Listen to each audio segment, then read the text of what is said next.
خواہش سے نہیں گرتے پھول جھولی میں، وقت کی شاخ کو میرے دوست ہلانا ہوگا۔ خواہش سے نہیں گرتے پھول جھولی میں، وقت کی شاخ کو میرے دوست ہلانا ہوگا۔ کچھ نہیں ہوگا اندھیروں کو برا کہنے سے، اپنے حصے کا دیا خود ہی جلانا ہوگا۔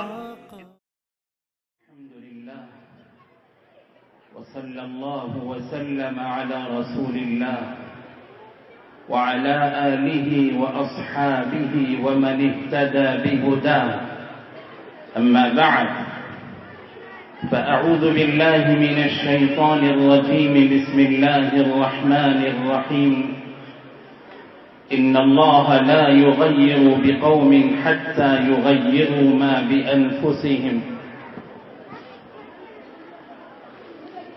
معزز حضرات علماء کرام، قابل احترام الحاج عبد الغنی صاحب دامہ اقبالہم اور دیگر معزز ذمہ داران کرسنٹ اسکول اور قابل احترام معلمین اور معلمات کرام، بزرگان دین اور معزز خواتین اسلام، آج کے اس پروگرام میں بحیثیت مہمان خصوصی حاضر ہو کر میں اپنے آپ کو بہت بڑا سعادت مند سمجھتا ہوں۔ یہ میرے لیے بڑے شرف اور خوشی کی بات ہے کہ اللہ نے اس عظیم الشان اجلاس میں مجھے حاضری کی توفیق عطا فرمائی، اور اجلاس کے اس اختتام پر کچھ پیغام آپ حضرات کے نام کرنے کا موقع بھی اللہ تعالیٰ نے مجھے عنایت فرمایا ہے۔ اور ظاہر سی بات ہے، یہ پروگرام اسلام اور دین کی طرف منسوب ہے، یہ اسلامی اور دینی پروگرام ہے،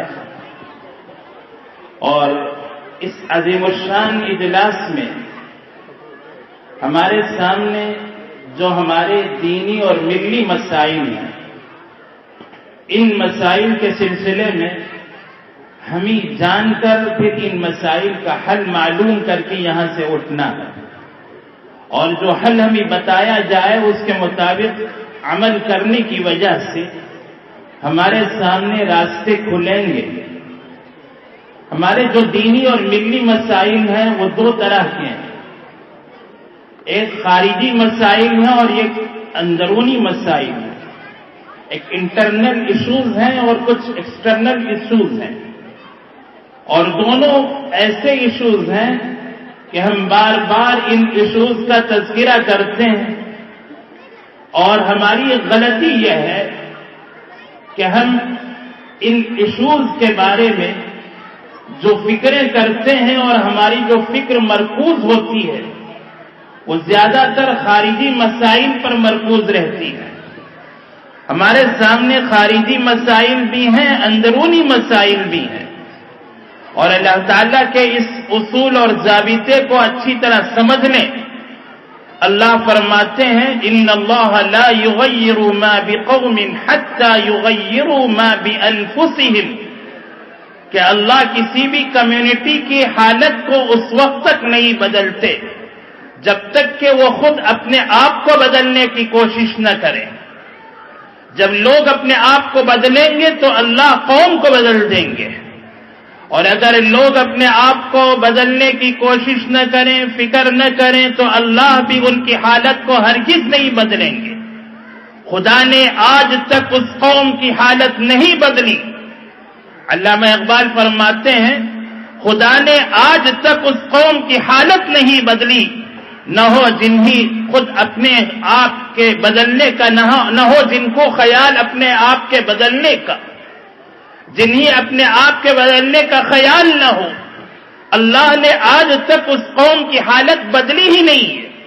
یہ اللہ کا اصول اور ضابطہ ہے۔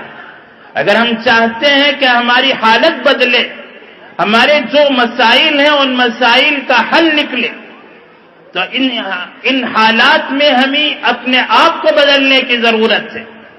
اور ہمارے سامنے جو مسائل ہیں، خارجی مسائل بھی، اندرونی مسائل بھی، ہماری ایک بہت بڑی غلطی یہ ہے کہ ہم صرف ظاہری مسائل پر اور خارجی مسائل پر بہت زیادہ توجہ دیتے ہیں. ہماری ساری طاقتیں، ہماری ساری کوششیں باہر کے مسائل کی طرف مرکوز ہو کر رہ جاتی ہیں. ہمارا جو فوکس ہوتا ہے وہ ایکسٹرنل ایشوز پر زیادہ ہوتا ہے، اور جو ہمارے انٹرنل ایشوز ہیں، جو ہمارے ملی مسائل ہیں، ہمارے قومی مسائل ہیں، ہمارے اندرونی مسائل ہیں، ان مسائل کی طرف ہماری توجہ بہت کم ہے. یہ ہماری حالت ہے. اور یاد رکھیں، ہمیں اپنی اس حالت کو بدلنے کی ضرورت ہے. ہمیں اندرونی مسائل پر زیادہ توجہ دینے کی ضرورت ہے. بیرونی مسائل خود بخود اس کی وجہ سے حل ہوتے چلے جائیں گے. کشتی جب پانی میں چلتی ہے تو اس وقت بڑے بڑے طوفانی تھپیڑے اٹھتے ہیں، طوفانی موجیں آتی ہیں اور کشتی سے ٹکراتی ہیں، اور اس تلاطم میں، ان موجوں میں ایسے لگتا ہے کہ کشتی ابھی الٹ جائے گی، ابھی کشتی پلٹ جائے گی اور کشتی ڈوب جائے گی. لیکن دیکھتے دیکھتے پھر کشتی سنبھلتی ہے اور آگے بڑھنے لگتی ہے اور صحیح سلامتی کے ساتھ منزل تک پہنچ جاتی ہے. یہ بیرونی مسائل. لیکن اگر اسی کشتی کے اندر چھوٹا سا سوراخ ہو جائے تو سوراخ چھوٹا ہوگا، لیکن وہ سوراخ، اس سوراخ سے پانی اندر جاتے جاتے آخر وہ کشتی ٹوٹ جائے گی. اندرونی مسئلہ چاہے چھوٹا ہو لیکن بڑا نقصان دہ ہوتا ہے، اور باہر کے بڑے بڑے مسائل ہوتے ہیں لیکن وقت آتے آتے وہ مسائل حل ہوتے چلے جاتے ہیں. بالکل اسی طریقے سے ہمارے جو ملی مسائل ہیں، اندرونی مسائل ہیں، ان کا حل اگر ہم تلاش کر لیں اور اگر اس پر ہماری توجہ مرکوز ہو جائے تو جو باہر کے بڑے بڑے مسائل ہیں وہ ایک ایک کر کے حل ہوتے چلے جائیں گے، اور وقت آتے آتے ان مسائل کا حل ہمارے سامنے خود بخود آتا چلا جائے گا. اور ہمارے جو اندرونی مسائل ہیں، ان میں ایک بہت بڑا مسئلہ ہماری تعلیم اور تربیت کا ہے. ہم سمجھتے ہیں کہ ہماری ساری توجہ صرف تعلیم پر رہے، علم پر. علم چاہے دنیا کا ہو چاہے دین کا ہو، شریعت مطہرہ میں دونوں میں کوئی تفریق نہیں ہے. شریعت مطہرہ میں، اسلام میں دین کا علم الگ، دنیا کا علم الگ ہرگز نہیں ہے. دین کے علم کی جو تقسیم ہے، علم کی جو تقسیم ہے، وہ تقسیم صرف نفع بخش علم اور غیر نافع علم، اس بنیاد پر فرق ہے، تفریق ہے. جو بھی علم نفع بخش نہ ہو وہ علم بیکار ہے، اور جس علم سے بھی نفع ہو، نفع دینے والا علم، یہ اصل علم ہے. اور شریعت میں اسی بنیاد پر علم کو تقسیم کیا گیا ہے. رسول اللہ صلی اللہ علیہ وسلم نے اللہم انی اسألک علما نافعا کہہ کر علم نافع کی دعا مانگی ہے، جس میں نفع دینے والا علم ہو، فائدہ بخش علم ہو، نفع بخش علم ہو. اور ایسے علم سے آپ نے پناہ مانگی ہے جس علم سے کوئی نفع نہ پہنچے. اس طرح علم کی جو تقسیم ہے، یہ تقسیم دینی علم اور دنیاوی علم کی بنیاد پر تقسیم بالکل نہیں ہے. شریعت کی روشنی میں اسلام نے علم کو نفع بخش علم اور غیر نافع علم اس بنیاد پر تقسیم کیا ہے. اس لیے ہمیں دنیاوی علوم میں بھی ترقی کرنی ہے اور اس دنیاوی علم کو نافع بنانے کی ضرورت ہے. اور علم دین تو ہمارا بنیادی حق ہے، ہماری بنیادی ضرورت ہے. طلب العلم فریضۃ علی کل مسلم و مسلمہ، ہر مسلمان مرد پر، ہر مسلمان عورت پر علم دین کا سیکھنا فرض ہے. یہ فرض عین ہے، جس کی بنیاد پر ہمیں زندگی گزارنے کا طریقہ ملتا ہے، اور جس کی بنیاد پر ہماری آخرت سنورے گی، اور جس کی بنیاد پر ہمیں آخرت میں کامیابی ملے گی. ایسے بنیادی علم کا سیکھنا ہر مسلمان پر، چاہے وہ مرد ہو چاہے وہ عورت ہو، فرض ہے. اس لیے علم نافع ہو، چاہے علم دین ہو چاہے علم دنیا ہو، اور اس وقت پورے ملک میں، پورے عالم میں مسلم کمیونٹی اور مسلمان جس طرح تعلیمی پسماندگی کا شکار ہیں، اس پسماندگی کو دور کرنے اور ہماری اس تعلیمی پستی کو ختم کر کے تعلیمی میدان میں ترقیات کر کے بلندیوں تک پہنچنے کے لیے میرے بھائیوں اور میری بہنیں، ہمیں اپنی ساری طاقت اس تعلیم پر اور اسی طرح تجارت پر اور اپنے دین پر مرکوز کرنے کی ضرورت ہے۔ آئندہ 10، 15، 20 سال کے لیے ہمارے سامنے یہ 3 مسائل اگر حل ہو جائے، تعلیمی مسئلہ، ہمارا تجارتی مسئلہ جس میں ہماری مالی طور پر، اکنامک لحاظ سے، اقتصادی طور پر ہم اپنے آپ کو مضبوط کرنے کی کوشش کریں، اور اسی طریقے سے ہم اپنے دین میں مضبوط ہو جائیں۔ ہم اگر اپنے دین میں مضبوط ہو جائیں اور ہم اپنے اقتصادی طور پر مالی مسائل کو حل کرنے والے بن جائیں، تجارت کے میدان میں، اکنامک کے میدان میں ہماری ترقی ہو جائے اور ہماری تعلیمی پسماندگی دور ہو کر ہم اپنے آپ کو علم کے میدان میں آگے کی طرف لے جانے والے بن جائیں، تو یہ ہمارے اندرونی مسائل کے حل ہونے کی وجہ سے انشاءاللہ یقیناً ہمارے سامنے راستے کھلتے چلے جائیں گے۔ اور یاد رکھیں، خواہش سے نہیں گرتے پھول جھولی میں، شاعر کہتا ہے خواہش سے نہیں گرتے پھول جھولی میں، وقت کی شاخ کو میرے دوست ہلانا ہوگا۔ کچھ نہیں ہوگا اندھیروں کو برا کہنے سے، یہ میرا مصرع، میرا یہ شعر اپنی گرہ میں باندھ کر لے جائیں، اپنے پلو میں باندھ کر لے جائیں۔ کچھ نہیں ہوگا اندھیروں کو برا کہنے سے، کچھ نہیں ہوگا اندھیروں کو برا کہنے سے، اپنے حصے کا دیا خود ہی جلانا ہوگا۔ دیا کہتے ہیں چراغ کو، اگر ہم چراغ جلا دیں تو اندھیرے خود بخود ختم ہوتے چلے جائیں گے۔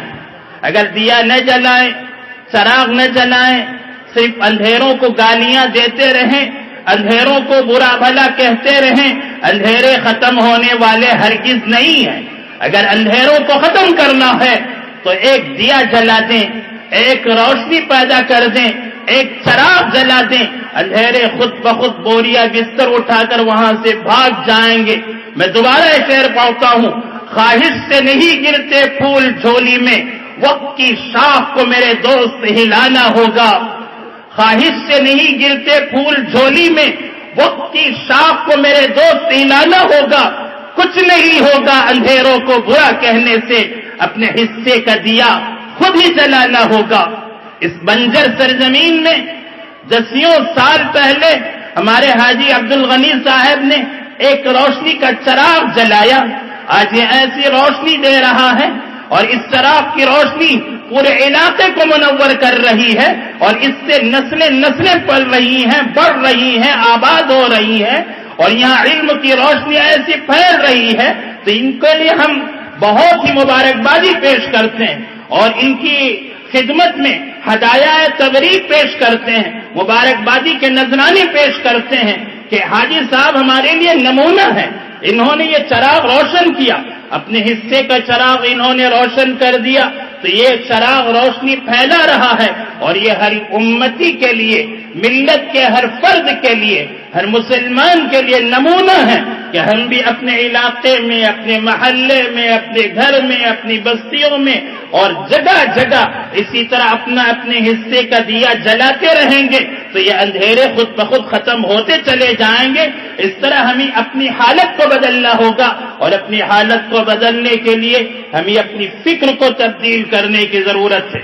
اگر ہماری سوچ بدل گئی، ہماری جو منفی سوچ ہے، نیگیٹو تھاٹس ہیں، وہ اگر ختم ہو کر مثبت سوچ بن جائے، اگر ہم مثبت سوچنے لگیں، ترقی کی باتیں سوچنے لگیں، تخریب کے سارے خیالات کو ذہنوں سے نکال کر تعمیر کے خیالات، ترقی کے خیالات ہم اپنے دل و دماغ میں بسا لیں، اور اپنے خیالات کو، اپنے سوچ کو، اپنی فکروں کو صحیح رخ دیں، تو یقیناً حالات بھی بدلیں گے، معاشرہ بدلے گا، سماج بدلے گا۔ میں آپ کو اس کا ایک تمثیلی واقعہ سناتا ہوں تاکہ بات واضح ہو جائے۔ ایک مثال بیان کی جاتی ہے کہ کمہار جو مٹی کے برتن بنانے والا ہوتا ہے، وہ مٹی کا برتن بنانے کے لیے مٹی کلا کر گوند کر اس مٹی میں کوئی مجسمہ کوئی شکل بنا رہا تھا، کوئی ڈھانچہ کوئی سانچہ بنا رہا تھا اور اسے ایک سانچے میں ڈھالنا چاہ رہا تھا۔ بیوی آئی اور اپنے شوہر سے پوچھنے لگی کہ آج کیا بنانے جا رہے ہو؟ تو کمہار نے بتایا میں حقے کی چلم بنانا چاہتا ہوں۔ حقے کی چلم کہتے ہیں جس میں آگ بھری جاتی ہے اور پھر اس سے حقہ پیا جاتا ہے، کش کیا جاتا ہے، تو وہ جو جس میں آگ بھری جاتی ہے وہ برتن مٹی کا بھی بنتا ہے، کسی بھی دھات کا بنتا ہے۔ تو اس نے کہا کہ اس وقت حقے کے اس چلم کی بڑی مانگ ہے، اچھی قیمت پر بکتا ہے، اس لیے آج میں چلم بنانا چاہتا ہوں۔ بیوی نے کہا کب تک روپے کے پیسے پر پیچھے بھاگو گے؟ پیسے کے پیچھے کب تک پڑے رہو گے؟ چھوڑو اسے، آج سراہی بناؤ، سراہی میں پانی بھریں گے اور پانی ٹھنڈا پانی ہمیں ملے گا، اس لیے سراہی بناؤ۔ کمہار اپنی بیوی کی بات سن کر اس نے وہ سانچہ توڑ دیا اور پھر اسے دوسرے سانچے میں ڈھالنے لگا۔ اللہ نے مٹی کو بولنے کی قوت دی۔ مٹی نے پوچھا مجھے کیا کر رہے ہو؟ تو کمہار نے بتایا کہ میں حقے کی چلم بنانا چاہ رہا تھا، اب میں چلم نہیں بناؤں گا، میں سراہی بناؤں گا۔ اب تمہارے اندر آگ نہیں بھری جائے گی، تمہارے اندر اب پانی رکھا جائے گا، تم ٹھنڈے رہو گے۔ تو سراہی نے کہا، مٹی نے کہا، اللہ نے بولنے کی طاقت دی، تو مٹی نے کہا تمہاری سوچ بدل گئی ہے، پہلے چلم بنانے کی سوچ تھی، اب سراہی بنانے کی فکر آ گئی، تمہاری سوچ بدلی، میری قسمت بدلی، تمہاری سوچ بدل گئی، میری تقدیر بدل گئی۔ اگر تم پہلی سوچ میں ہوتے تو میں چلم بنتا اور مجھے آگ بھری جاتی، میں گرم رہتا، لوگوں کو گرم کرتا، میں تکلیف میں رہتا، لوگوں کو تکلیف پہنچاتا۔ اب تم مجھ میں پانی بھرو گے، میں بھی ٹھنڈا رہوں گا، لوگوں کو بھی ٹھنڈک پہنچاؤں گا، میں بھی راحت سے رہوں گا، دوسروں کو بھی راحت دوں گا۔ صرف سوچ کی تبدیلی سے کیسی تبدیلیاں آتی، فکر کی تبدیلی سے کیسی تبدیلیاں آتی۔ بالکل اسی طریقے سے اگر ہماری سوچ صرف دنیاوی سوچ ہو، دنیا کی حد تک محدود ہو، اگر ہماری فکریں آخرت تک نہ جائیں، اللہ تک نہ پہنچیں، اگر ہمارے اندر دین کی فکریں نہ آئیں، اگر ہماری فکریں آخرت کی فکریں نہ آئیں، تو یاد رکھیں رسول اللہ صلی اللہ علیہ وسلم نے ارشاد فرمایا کہ اگر تم دنیا کی فکروں کے پیچھے پڑے رہو گے تو ہم ایک فکر کے بعد دوسری فکر میں تمہیں مبتلا کرتے چلے جائیں گے، بجائے اس کے اگر تمہارے اندر آخرت کی فکریں آ جائیں تو میں تمہیں دنیا کی فکروں سے بے نیاز کر دوں گا، دنیا کی فکروں سے بے پرواہ کر دوں گا۔ اگر تمہاری فکر اپنی اولاد کے بارے میں یہ ہو کہ میری اولاد دیندار بن جائے، میری اولاد نمازی بن جائے، میرے بچے میری بچیاں روزانہ قرآن پاک کی تلاوت کرنے والے بن جائیں، میری بچیوں میں پردہ آ جائے، حیا آ جائے، یا عائشہ کی وارث بن جائے، یا حضرت فاطمہ کی جانشین بن جائیں، ان کے اندر حضرت فاطمہ الزہرا کی حیا آ جائے، میرے بچے خالد بن ولید بن جائیں، میرے بچے صلاح الدین ایوبی بن جائیں، میرے بچے دین کے داعی اور مبلغ بن جائیں، میرے بچے نمازی بن جائیں۔ اگر ہماری فکریں آخرت کی فکروں میں تبدیل ہو جائیں تو اللہ پھر دنیا کی فکروں سے بے نیاز کر دیں گے۔ ہمارے بچے اسکول کی تعلیم میں بھی آگے آگے ہوں گے، دنیاوی تعلیم میں بھی اللہ ہمیں بے نیاز کر دیں گے، اللہ خود بخود دنیا کے علوم میں بھی انہیں ترقی دیتے چلے جائیں گے۔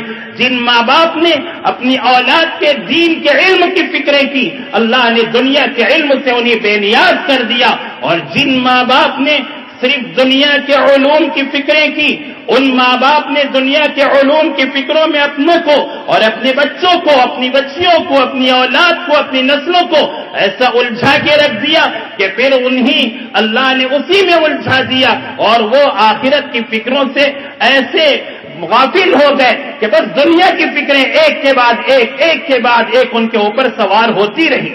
اس لیے جو آخرت کی فکریں ہیں، انہی فکروں کو تربیت کہا جاتا ہے۔ تعلیم اور تربیت یہ ہمارا ملی مسئلہ ہے. ہمارے سامنے دو چیزیں ہیں. ہماری ساری توجہ تعلیم پر مرکوز ہے اور تربیت سے ہم بالکل غافل ہیں، بے پرواہ ہیں. حالانکہ تربیت تعلیم سے زیادہ اہم ہے. اس لیے جب ہم بولیں تو تعلیم اور تربیت بولنے کے بجائے تربیت اور تعلیم کہا کریں. بچوں کو تربیت کی طرف ہماری توجہ ہو. ہماری توجہ تربیت کی طرف سے بہت زیادہ ہٹی ہوئی ہے. اور اس ایک مثال کے ذریعے سے میں سمجھاتا ہوں کہ تعلیم اور تربیت میں فرق کیا ہے. تعلیم اور تربیت کا فرق یہ ہے کہ آپ نے بچے کو بتا دیا کھڑے ہو کر پانی پینا سنت کے خلاف ہے.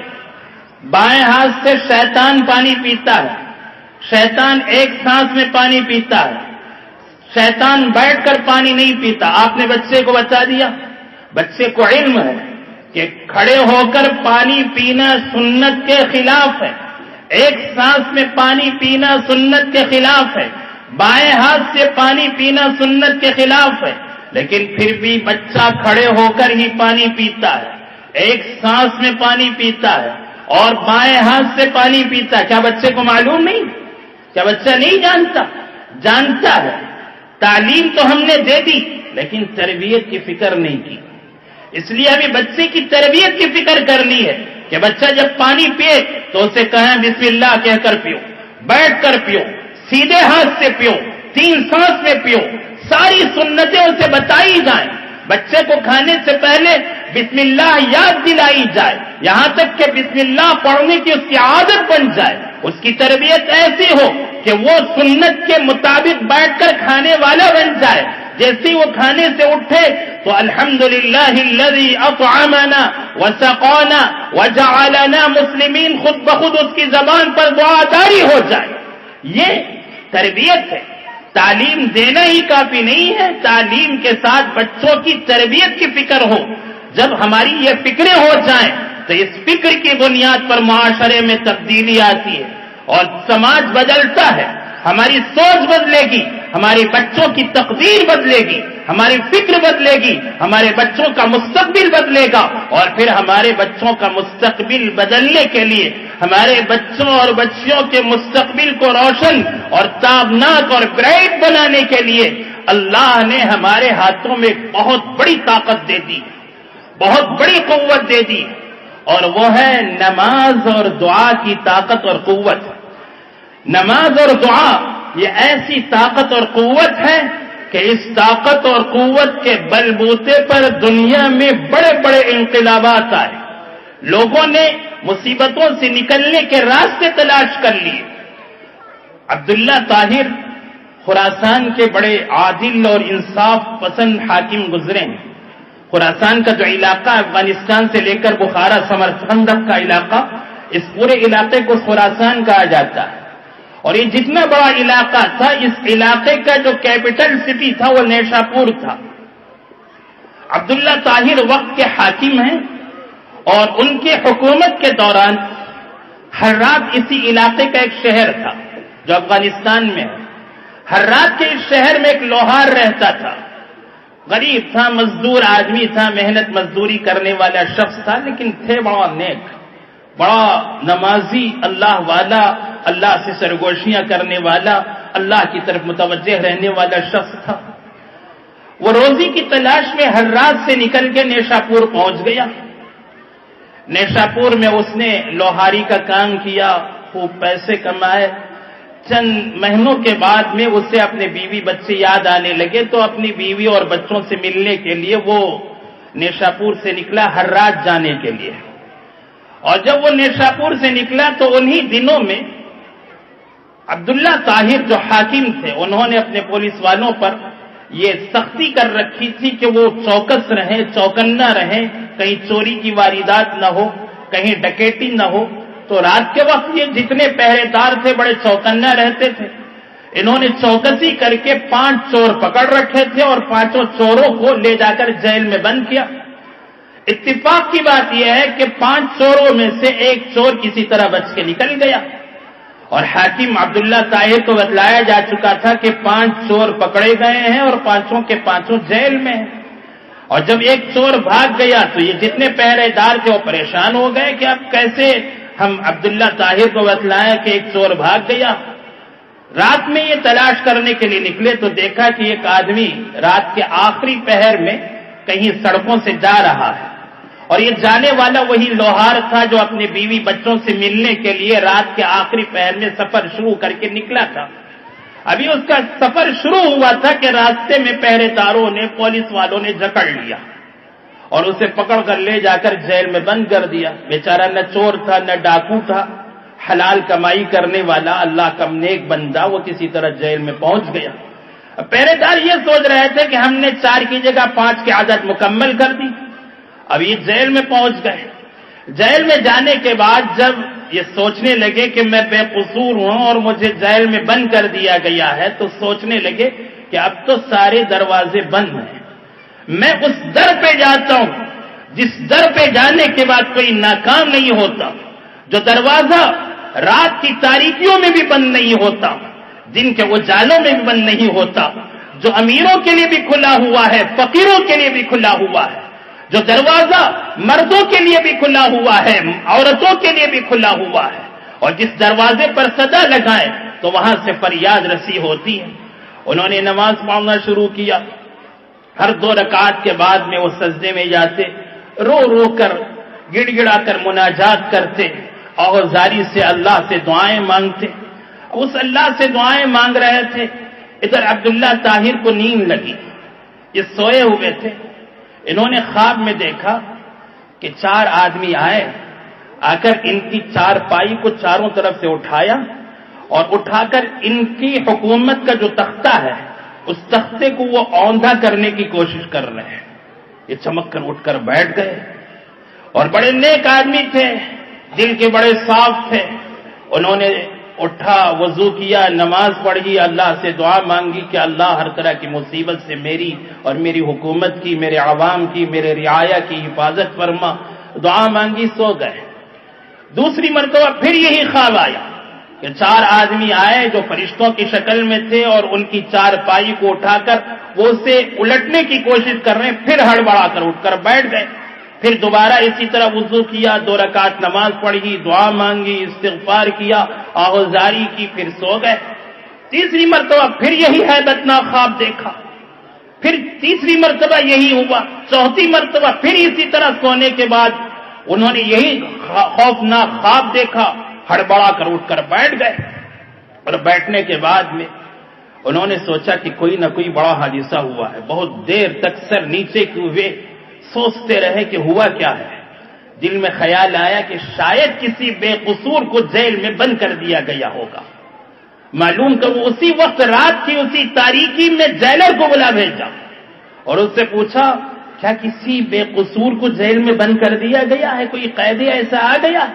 تو جیلر نے بتایا کہ میں تو نہیں جانتا کہ کس کا کیا قصور ہے، البتہ آج ایک شخص آیا ہے، چہرے سے لگتا ہے بڑا بزرگ ہے، اور جب سے پہنچا ہے تب سے وہ نمازیں پڑھ رہا ہے، رو رہا ہے، دعائیں مانگ رہا ہے، اللہ کی طرف متوجہ ہے اور میں اس کی حالت دیکھ رہا ہوں. تو بادشاہ نے، حاکم نے، عبداللہ طاہر نے جیلر سے کہا کہ فوراً انہیں بلا کر لاؤ.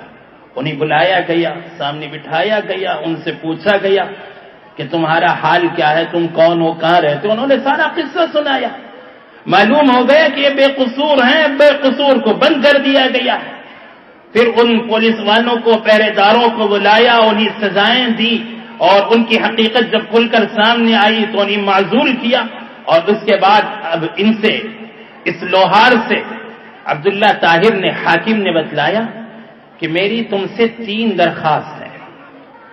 میں تمہیں ابھی اسی وقت آزاد کرتا ہوں، جیل سے باہر نکالتا ہوں، تمہیں آزادی کا پروانہ دیتا ہوں، لیکن میری 3 شرطیں.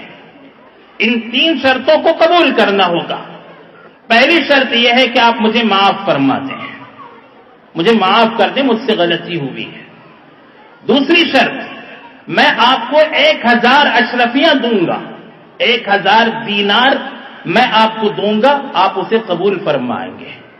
تیسری شرط یہ ہے کہ آپ کو آج کے بعد بھی جب بھی کوئی بھی ضرورت پیش آئے، کوئی بھی مصیبت آ جائے، کوئی بھی پریشانی آ جائے، آپ فوراً میرے پاس آئیں، میں آپ کی ضرورت پوری کروں گا، آپ کی مصیبت کا حل میں آپ کے سامنے رکھوں گا، آپ کی پریشانی کو دور کروں گا۔ تو انہوں نے فرمایا آپ نے جو 3 شرطیں بتائی ہیں ان میں سے 2 شرطیں منظور ہیں، 1 شرط میں منظور نہیں کروں گا۔ انہوں نے پوچھا کون کون سی؟ فرمایا آپ نے مجھے معاف کرنے کو کہا، میں معاف کرتا ہوں، بالکل معاف ہے، میں دل میں کچھ نہیں رکھوں گا، میں آپ کو معاف کرتا ہوں، بالکل معاف کرتا ہوں، پوری طرح 100%۔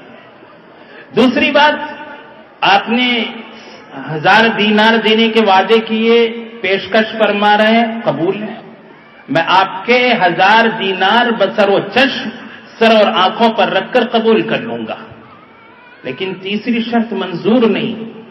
بادشاہ نے پوچھا وہ کیوں؟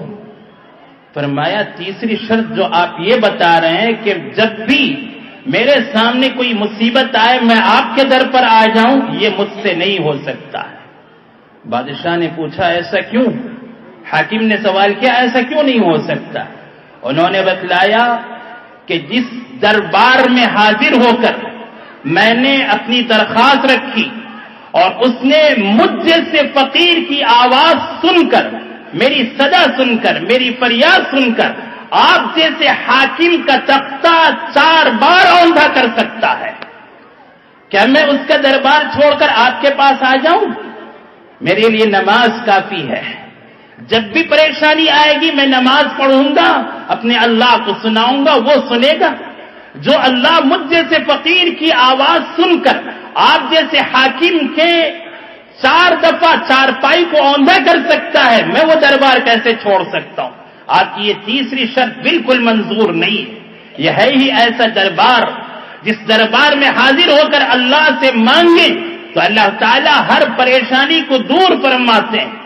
اور پھر جو ان کو خواب نظر آیا وہ خواب اللہ نے ان پر منکشف فرمایا۔ لوہار ہے، مزدور ہے، دنیاوی لحاظ سے محنت اور مزدوری کرنے والا، لوہے کا کام کرنے والا، لیکن اللہ نے اسے مقام ولایت پر ایسے فائز فرمایا تھا کہ ان کا خواب ان پر منکشف ہوا، اور انہوں نے خواب کو بتلایا کہ جو خواب آپ کو 4 بار نظر آیا اور اللہ نے آپ کو اپنا تختہ اوندھا کر کے دکھایا، وہ اللہ کیا مجھ جیسے فقیر کی آواز آئندہ نہیں سنے گا؟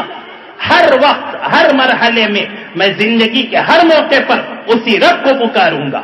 اب یہ قدم اور آگے بڑھیں، جو اللہ ایسی پکار سننے والا ہو، جس نے اپنے دروازے ایسے کھلے رکھے ہوں، اور جس نے ہمارے ہاتھوں میں نماز جیسا ہتھیار دے دیا ہو، اور ہمارے ہاتھوں میں نماز جیسی طاقت اور قوت عطا فرما دی ہو، اور جس نے ہم جیسے فقیروں کو نماز جیسی دولت سے مالا مال فرما دیا ہو، اور اپنے خزانوں میں سے نماز جیسا خزانہ جس نے ہمیں عطا فرما دیا ہو، اس نے ہمیں آگے بڑھ کر دعا جیسی طاقت اور قوت ہمیں عطا فرمائی ہے۔ اور ان دعاؤں میں بھی میں آپ کو بتاؤں، جتنے ماں باپ یہاں بیٹھے ہوئے ہیں، اللہ نے آپ کی اولاد کے سلسلے میں آپ کے ہاتھوں میں کیسی عظیم ترین دولت دے دی، کیسی قوت عطا فرما دی، کیسا طور آپ کے ہاتھ میں مل چکا ہے۔ میں آپ کو بتاؤں، رسول اللہ صلی اللہ علیہ وسلم نے ارشاد فرمایا، جتنے باپ یہاں بیٹھے ہوئے ہیں جن کی اولاد ہے وہ سن لیں کہ رسول اللہ صلی اللہ علیہ وسلم نے بتلایا 2 چیزیں ایسی ہیں جو زمین سے اٹھتی ہیں سیدھے اللہ کے عرش تک جاتی ہیں۔ ایک لا الہ الا اللہ، میں لا الہ الا اللہ پڑھوں، یہ سیدھے اللہ کے عرش تک جاتا ہے، یہ کلمہ درمیان میں کوئی رکاوٹ نہیں ہوتی، یہ سیدھے اللہ کے عرش تک پہنچتا ہے، پہلی چیز۔ اور دوسری چیز باپ کی دعا، جب باپ اپنی اولاد کے حق میں دعا کرے تو یہ دعا سیدھے اللہ کے عرش تک جاتی ہے، درمیان میں کوئی رکاوٹ نہیں ہوتی۔ اور دوسری چیز، باپ کی دعا کے ساتھ ماں کی دعا، اللہ نے ماں کی دعا میں ایسی طاقت اور قوت رکھی ہے کہ وہ اپنی اولاد کے سلسلے میں جو دعا کریں اللہ ان اولاد کو ان دعاؤں کی بدولت ترقیات سے مالا مال فرما دیتے ہیں۔ دعا کی بدولت اولاد ترقی پر ترقی کرتے چلے جاتے ہیں۔ اللہ نے ایسی قوت ماں کی دعا میں رکھی ہے، اس لیے جو مائیں یہاں بیٹھی ہیں وہ معمول بنائیں کہ ہر نماز کے بعد مخصوص اوقات میں ہر وقت اپنی اولاد کے دین کے لیے دعائیں کرتے رہیں، علم دین کے لیے دعائیں کریں، آخرت کے سنورنے کے لیے دعائیں کریں، دنیا کی ترقیات کے لیے دعائیں کریں، اور آپ اپنی دعاؤں کے ذریعے سے اپنی اولاد کو ترقیات کے سب سے اونچے زینے تک پہنچا سکتی ہیں۔ یہ آپ کی طاقت ہے اور قوت ہے جو اللہ نے آپ کے ہاتھوں میں عطا فرمائی ہے۔ رسول اللہ صلی اللہ علیہ وسلم نے ایک حدیث شریف میں اس طاقت اور قوت کو یوں بیان فرمایا، صحیح بخاری شریف کی روایت ہے، حضرت ابو ہریرہ رضی اللہ عنہ راوی ہیں، سرکار دو عالم صلی اللہ علیہ وسلم نے ارشاد فرمایا کہ دنیا میں 3 بچوں نے ماں کی گود میں گفتگو کی ہے، ایک حضرت عیسیٰ علیہ السلام ہے اور دوسرا جریج ہے۔ جریج بنو اسرائیل کا ایک بہت ہی عابد اور زاہد شخص تھا جس نے عبادت میں بڑی ترقی کر رکھی تھی، اور عبادت کرتے کرتے اس نے شہر کے کنارے اپنا ایک عبادت گاہ بنا رکھا تھا، ایک صومعہ تھا۔ جیسے آج کے زمانے میں خانقاہیں ہوتی ہیں، اس زمانے میں بنو اسرائیل میں حضرت موسیٰ علیہ السلام کی قوم میں عابد اس طرح کی خانقاہیں بنا کر رکھا کرتے تھے جسے صومعہ کہا جاتا ہے۔ جریج اپنے اس صومعہ میں عبادت میں مصروف رہتا تھا۔ ایک دن ایسے ہوا کہ ماں اس کے پاس آئی، وہ اپنے بلند مقام پر پہلی منزل پر بیٹھا ہوا عبادت میں مصروف تھا۔ ماں نے آواز دی، جریج۔ اب یہ نماز میں مشغول تھے، سوچنے لگے نماز توڑوں یا ماں کا جواب دوں، سوچنے لگے نماز کنٹینیو کروں، نماز میں مصروف رہے۔ ماں آواز دے کر چلی گئی۔ دوسرے دن پھر آئی، ماں نے آواز دی، جریج۔ پھر اسی طرح جریج نماز میں مصروف رہے، سوچنے لگے آواز کا جواب دوں یا نماز باقی رکھوں، پھر نماز میں برقرار رہے۔ تیسرے دن پھر یہی ہوا۔ مسئلہ یہ ہے کہ اگر نفل نماز ہو اور ماں باپ آواز دیں، اگر نفل نماز میں ماں باپ کو علم ہو کہ بیٹا نماز پڑھ رہا ہے، بیٹی نماز پڑھ رہی ہے، تب بھی وہ آواز دیں تو جواب نہ دیں، کوئی حرج نہیں۔ لیکن اگر ماں باپ کو معلوم نہ ہو کہ بیٹا بیٹی نماز میں مصروف ہیں اور وہ آواز دے تو ان کی آواز کا جواب دینا چاہیے۔ ماں باپ کو کہنا چاہیے امی جان کیا ہے فرمائیں، یہ مسئلہ ہے نفل نماز کے سلسلے میں۔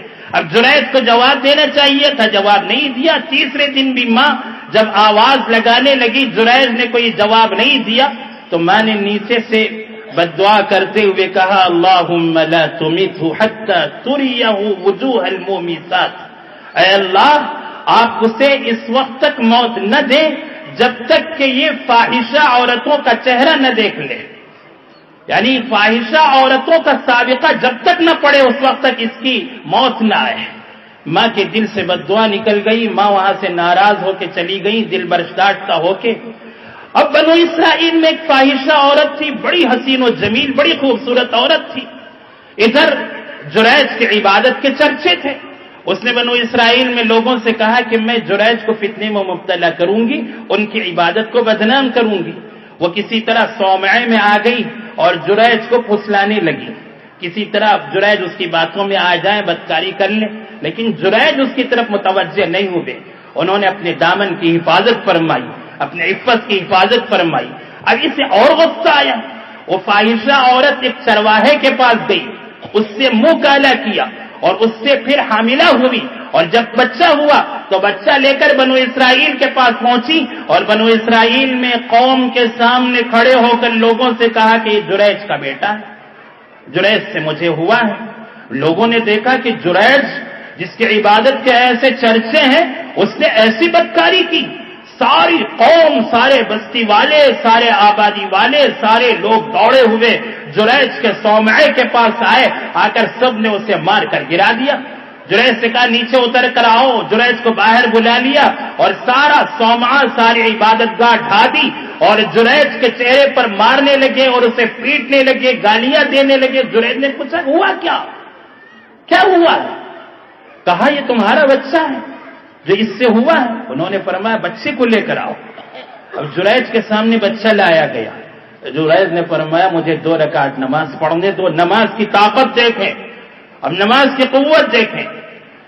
انہوں نے 2 رکعت نماز پڑھی، بارگاہ خداوندی میں ہاتھ اٹھا کر دعا مانگی اور پھر اس کے بعد اس بچے کے پاس آئے، بچے کے سینے پر یوں انگلی رکھی اور فرمایا بیٹا بتا تیرا باپ کون ہے، بتا تیرا باپ کون ہے؟ تو اس گود میں بچے نے آواز دی، اس نے کہا میرا باپ فلاں چرواہا ہے۔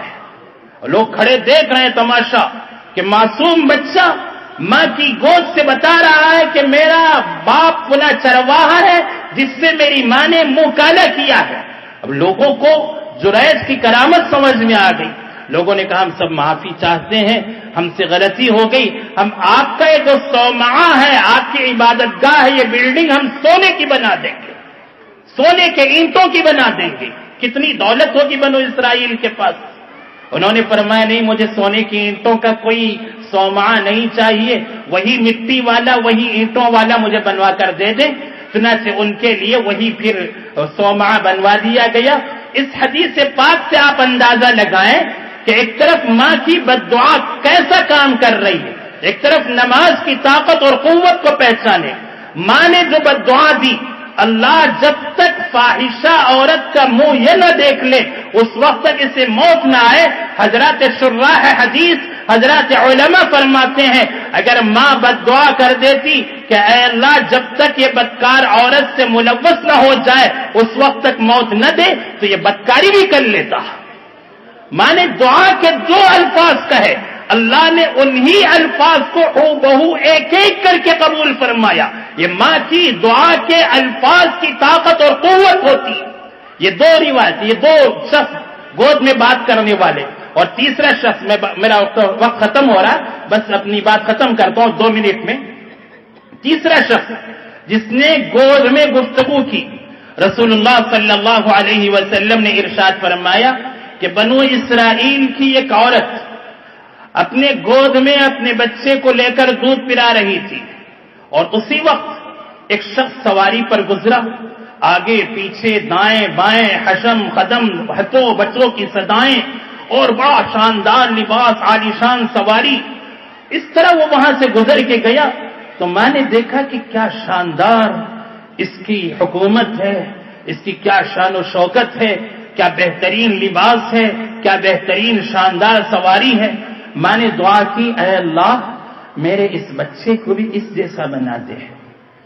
بچہ دودھ پیتے پیتے ماں کی دعا سن رہا ہے، اللہم اجعل ابنی ھذا مثلہ، اللہ میرے اس بچے کو اس کی طرح بنا دے۔ بچے نے دودھ پیتے پیتے رک کر کہا اللہم لا تجعلنی مثل ھذا، اللہ مجھے اس کی طرح نہ بنا دے۔ پھر دودھ پینا شروع کیا۔ تھوڑی دیر کے بعد میں ایک پھٹے کپڑے پہنی ہوئی ایک عورت، پھٹا پرانا لباس ہے اور لگتا ہے بڑی غریب عورت ہے، اور پیچھے سے بستی کے بچے اس پر پتھر مار رہے ہیں، اسے گالیاں دے رہے ہیں، اسے بھگا رہے ہیں، اور وہ بھاگتے بھاگتے کہتی حسبی اللہ و نعم الوکیل، حسبی اللہ و نعم الوکیل۔ وہ کہتی ہوئی بھاگ رہی ہے، لوگ اسے مار رہے ہیں، کہہ رہے ہیں تو نے زنا کیا، تو نے چوری کی، تو نے بدکاری کی، تو نے چوری کی۔ اسے ایسی ذلت کا سامنا کرنا پڑ رہا۔ جب وہ عورت بھاگ رہی تھی تو اسے دیکھ کر ماں نے دعا کی اللہم لا تجعل ابنی مثل ھذہ، اے اللہ میرے بچے کو اس عورت کی طرح نہ بنا دینا جس کی قسمت میں ایسی ذلت ہے، ایسی رسوائی ہے، اے اللہ میرے بچے کو ایسا نہ بنا دے۔ بچے نے دودھ پیتے پیتے رک کر اس نے فوراً کہا اللہم اجعل مثل ھذہ، اللہ مجھے اس عورت کی طرح بنا دے۔ ماں کو بڑا تعجب ہوا، اب یہ دودھ پیتا بچہ ماں کی گود میں 1-2 دن کا بچہ گفتگو کر رہا ہے، بات چیت کر رہا ہے۔ ماں نے اس بچے سے کہا کہ بیٹے کیا ہوا تمہیں؟ ایک تو وہ مالدار آدمی شاندار لباس شاندار سواری میں گیا، میں نے اس کے حق میں اس کے طرح تمہارے بننے کے لیے دعا کی، تم نے منع کر دیا، اب یہ ایسی ذلت کے ساتھ عورت کو بھگایا جا رہا ہے، تم دعا کر رہے ہو کہ اس کی طرح بنا دیا جائے اور میری دعا کو قبول کرنے تیار نہیں ہو، آخر کیا وجہ ہے؟ تو بچے نے کہا، دودھ پیتے معصوم چھوٹے سے 1-2 دن کے بچے نے کہا امی جان پہلے جو شخص گیا تھا وہ شخص دنیا دار ہے، اس کے پاس شاندار سواریاں ہیں، شاندار لباس ہے، حشم اور خدم ہے، نوکر چاکر ہے، بہترین اور عالیشان اس کا محل ہے، اس کی حکومت ہے، وہ تخت و تاج کا مالک ہے، لیکن ظالم ہے، لیکن وہ ظالم ہے۔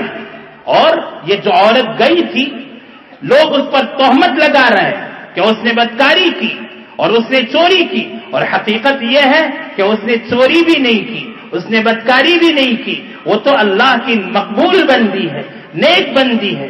اس لیے میں نے کہا کہ اے اللہ مجھے اس ظالم کی طرح نہ بنا دے، مجھے اس مقبول بندی کی طرح بنا دے۔